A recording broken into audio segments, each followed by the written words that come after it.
Welcome back to DVC Weekly. This is episode 27. My name is Jason Ropelding. I'm the broker of Buy and Sell DVC, along with Scott Ferrioli. I'm the owner of DVC-Rental and buyandselldvc.com.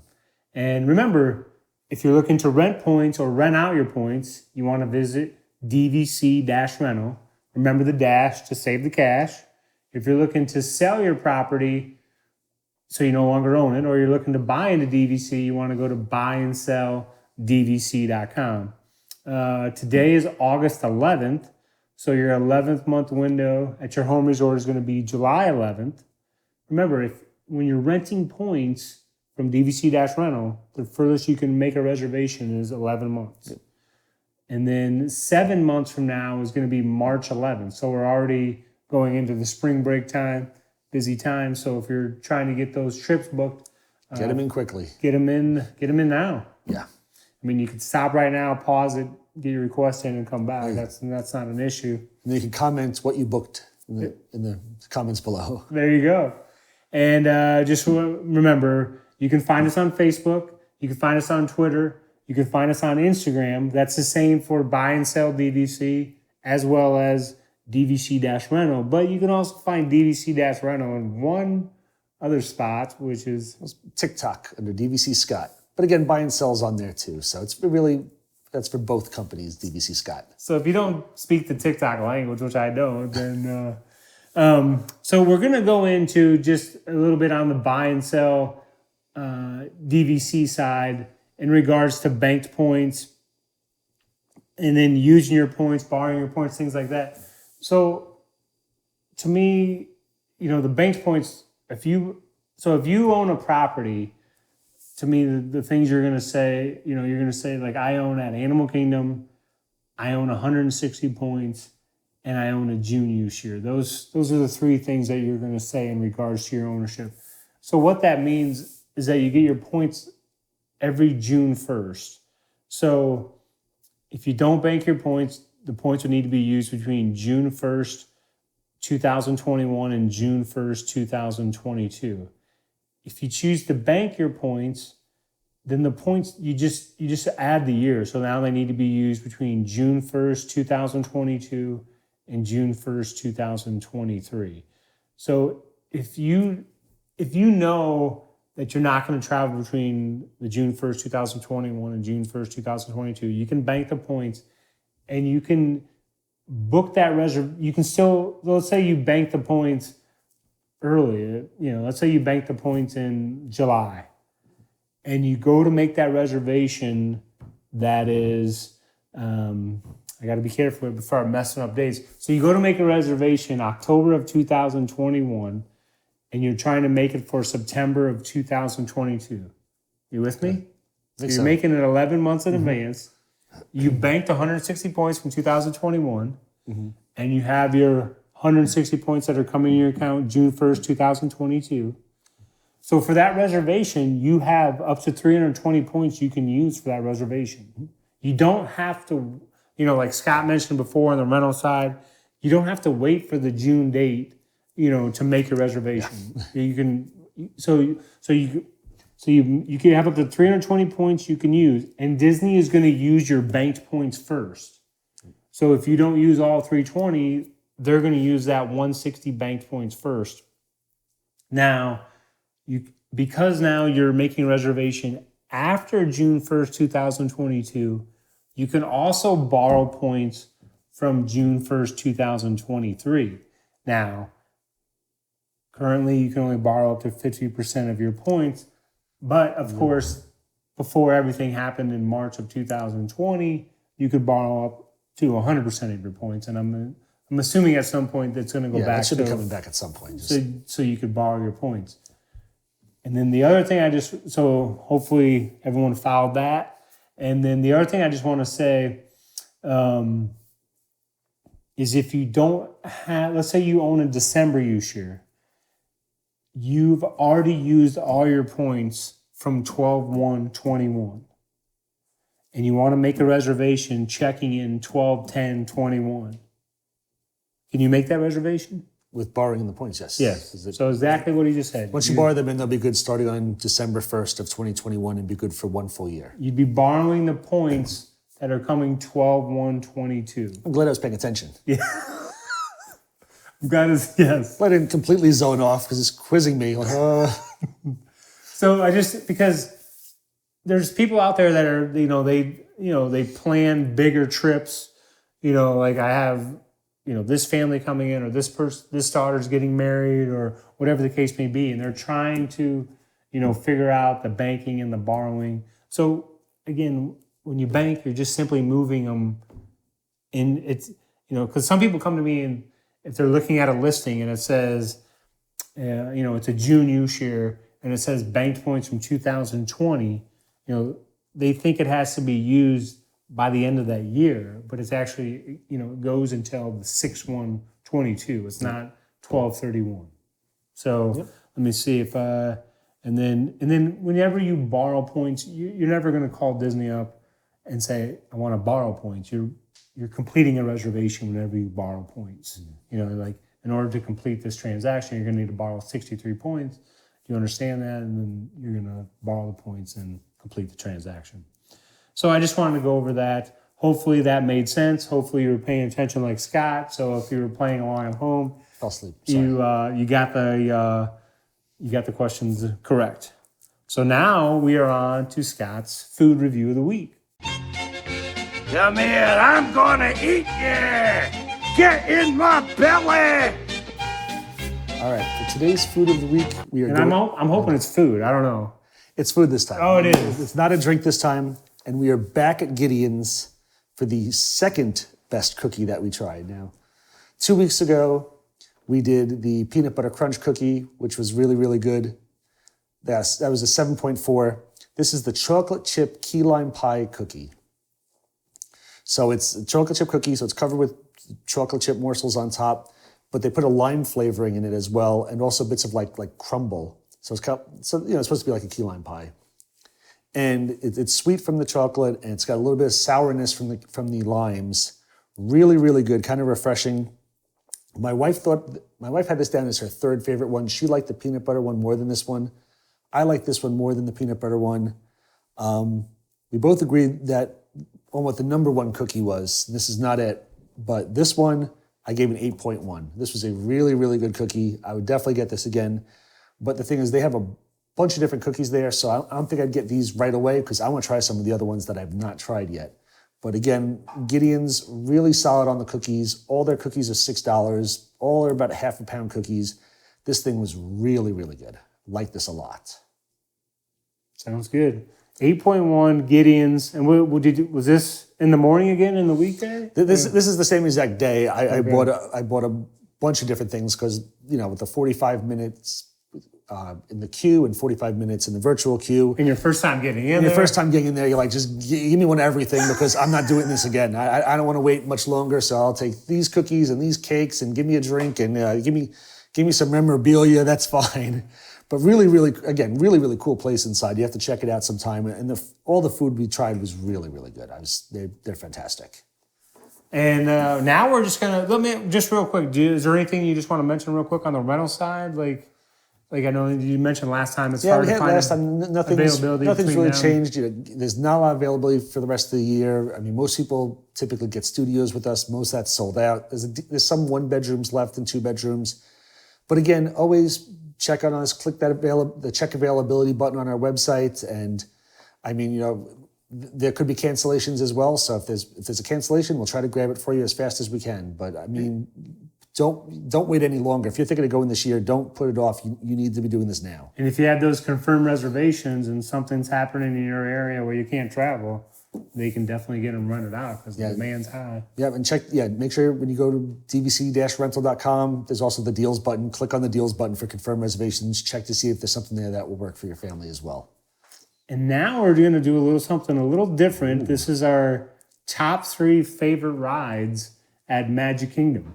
And I looked at this prior, and surprisingly, we don't overlap at all on here. So I'm going to ask Jason first. What is your 3rd favorite ride at Magic Kingdom? I'm going to have to go with Seven Dwarfs Mine Train. That's a great ride. That's almost made my list too. I thought about it. I really do enjoy that ride. Why do you like it? Well, I like it because when you're waiting in the line, there's like it's like an active line, if you will. Like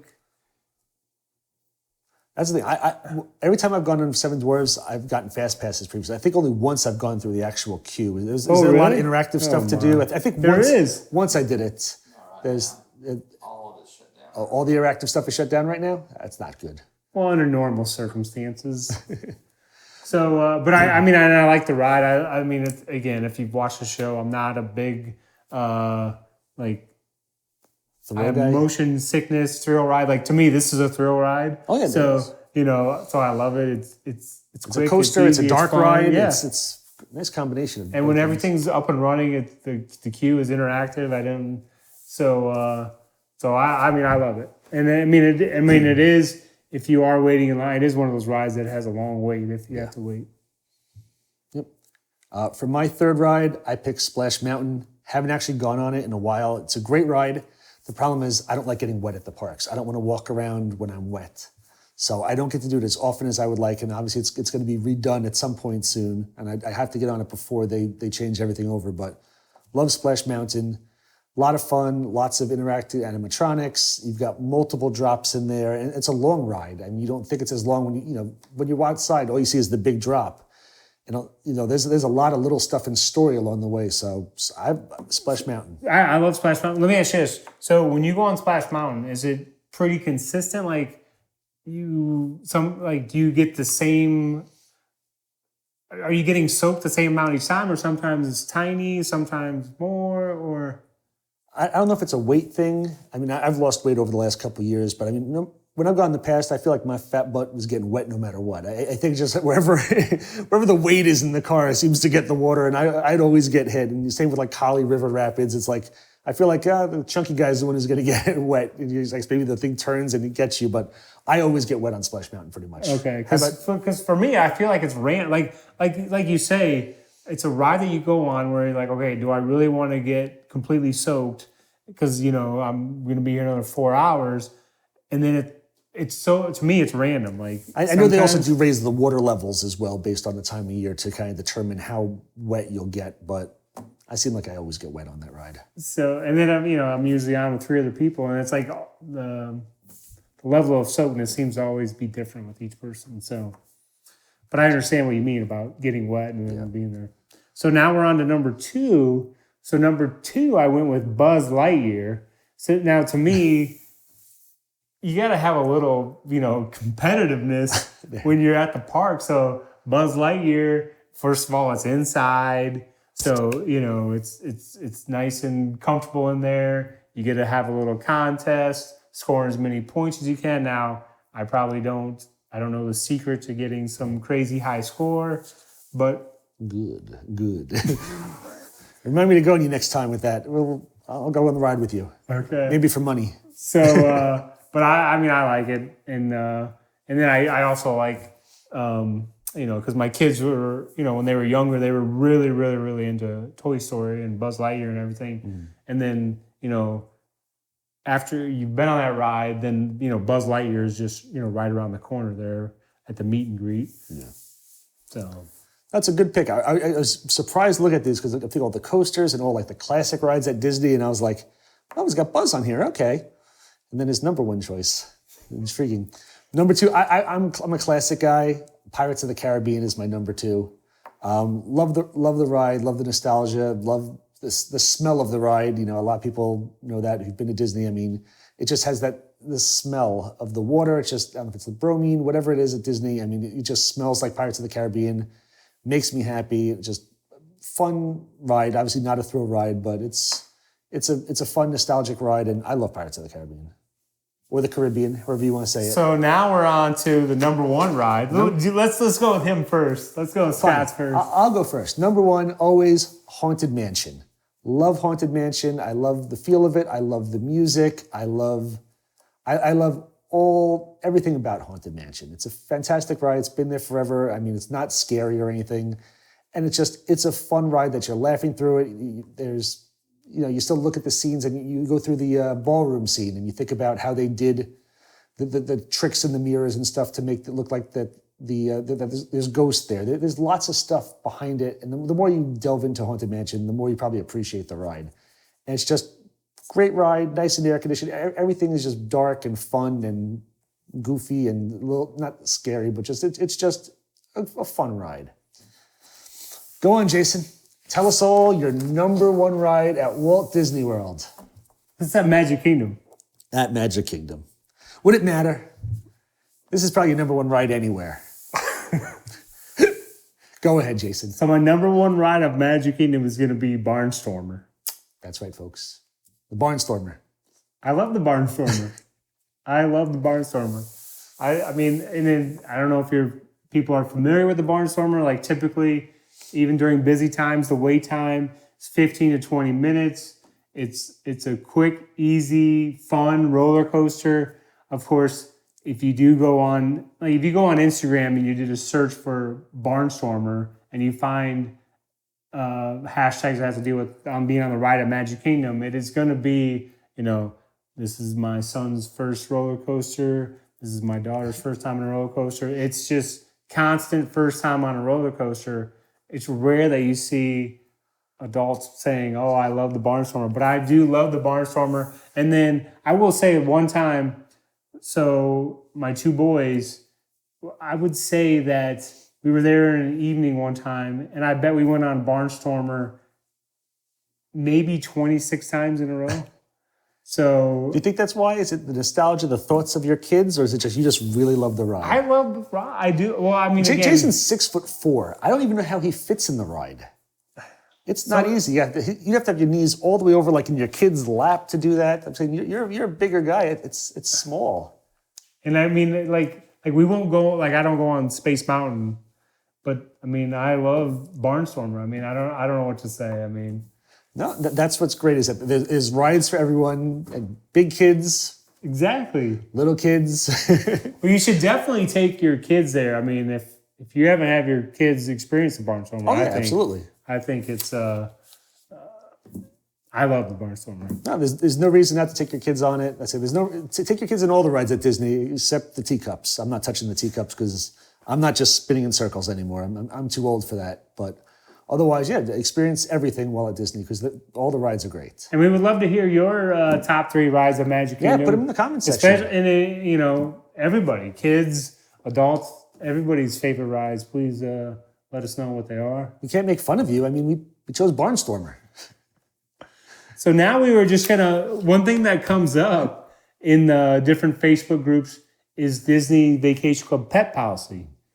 So I don't know if you want to touch on that on the DVC resorts. I don't know if you have renters saying, "Hey, can I bring my dog?" Periodically, not too often, but with DVC's policy, they were trying out a couple of pet-friendly resorts at DVC a couple years ago. They got rid of it really quickly. So there's no DVC resorts that are pet-friendly. A lot of people will go to Pet Paradise or what's the other one? There's the Rover app. Not the Rover app. Best Friends. There's Best Friends Pet Care and Pet Paradise that are both nearby, our Disney property. And they're pretty convenient if you... Yeah, Ty's in the background mentioned the Rover app. I mean, honestly, when we go away, that's what we personally use. We always use Rover, but I mean, if you're bringing your dog down here, I don't know if, you have to put your dog somewhere. So I don't know if the Rover app will really work if you're bringing your dog here because you don't have a place to put them. But, we use our Rover app for when we go away. Could we board them there? You board where? We boarded them at the people's house. Oh, okay. Yep. Ty's mentioned in the background that, if you go on Rover, there are some people who do board pets at their house. So, you can actually go to somebody's house to leave your dog with them and they will watch your dog as well. But at this point, none of the resorts in Orlando, Vero Beach, Hilton Head, Grand California, or Hawaii. None of the DVC they're resorts, not yes. Pet friendly. No, they're not pet friendly. So, and we do have a guest we were going to introduce on this episode. We gotta get the guest right now. This is episode 27. This guest is making their very first appearance. So just give us a second here. Scott, I'm going to let you introduce our guest here for this episode. This is Reese's. She's my dachshund. She's super sweet. This is the official pet of DVC-Rental and buyandsselldvc.com. There are other pets. Ty happens to have a mini horse as well. He's two dogs. But yeah, this is Reese's. So if you have to leave your, if you do have a pet and you have to bring it on Disney property, I mean, the reviews I've seen for people that have left their, pet there, they've all been good reviews. I don't know if you have any comments on that or. No, I mean, I've never left her at a boarding place. Honestly, when we go away, again, we live locally, obviously, so we always use Rover for her, and have somebody come to the house and they just, they walk her like 3 or 4 times a day, and yep, we've always had very good luck with Rover.